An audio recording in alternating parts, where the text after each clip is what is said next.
Hi mga besh! Magandang buhay! So, for today's video nga mga besh, ay pupunta tayo ng dahil nga Teacher's Day ngayon. Ang aking anak ay magbubudol fight try. Kaya naman, nakita nyo mga besh, meron akong bitbit pagkain. At ayan na nga mga besh, nagmamadaling ang lumakad ang aking bunso dahil nga ay malilate na raw siya sa kanyang Tatawanan school. Ko nga pala dyan mga besh kasi sabi ko late ka na. Nga mga besh, ako ay pumasok na po dito sa school para ihatid ang aking dalang pagkain. Nga lang pala yan mga besh kasi yan lang po ang aking nakayanan. Yan naman, hindi tayo mayaman sa ngayon. Sa ngayon lang yun mga besh kasi diba sika nga mabilog ang lahat mundo. Ay nagbabago. Day mo someday. Hindi na rin ako kakapusin. Amen. Positive lang mga besh. Dapat ganun tayo sa buhay. Na minsan nahihirapan ka, go and fight. Lang susuko and be happy always. Naman ang meron ka ngayon, pasalamatan natin lagi kay Lord kahit papano nakakasurvive tayo sa araw-araw. Buti na nga pala nararanasan ng mga kids ang mga ganitong bagay. Nung pandemic, di ba mga besh, talagang hindi sila nakakaranas ng ganito.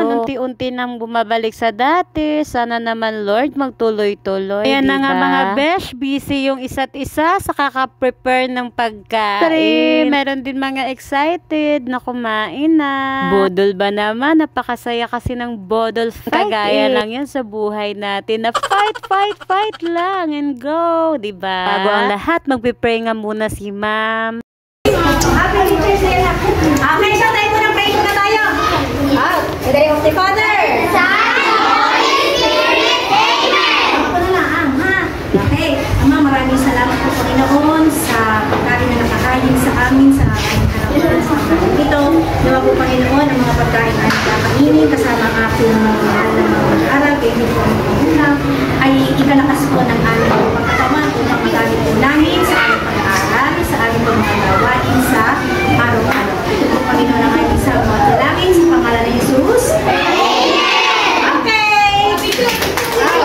Na nga mga besh, kakain na nga po ang ating mga kids. Tama yung mga nanay. Nanap nga pala ito mga besh ng 11 to 12. Yung break time ba nila? Break time. Kasi diba dito nga naman kumakain yung mga kids sa school. O dahil nga Teacher's Day ngayon, kaya nagbudol fight para sila. At least kahit papano masaya yung mga kids. Kita nyo naman mga besh na talagang hindi susuklian ng kahit anong bagay ang kanilang pagiging masaya. Dahil nga ako ay busog, hindi na nga pala ako kumain mga dahil besh. Bago pa man ako pumunta ng school, kumain na ako ng bahay. Kaya ayan, ako na lang yung nagbibidyo-video sa kanila para kahit papano. Meron naman silang remembrance, diba? Nga palang bunso ko si Mika ay dito na nga muna sa naghihintay ng kanilang pasukan. Kaya na nga mga besh, patapos na ang kanilang kinakain. Kita nyo naman, naubos talaga ng mga bata. Sarap ba naman ang mga kinakain nila, diba? Oh. Dapat mo kayo na! Wala ka na tutulong!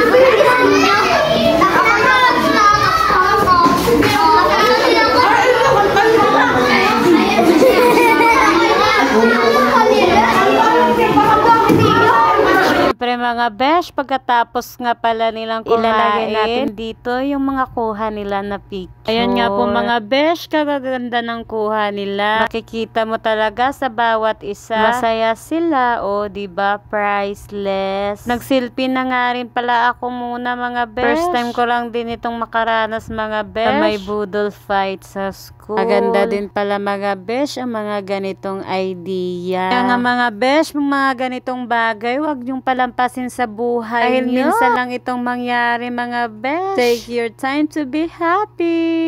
Diba? At ayan na nga mga besh, pagkatapos nga po pala ay uuwi na yung beshi nyo. Maraming salamat nga po pala mga besh sa inyong panonood. Huwag nyo nga po sanang kalimutang mag-like and share. Maraming salamat po. Bye-bye!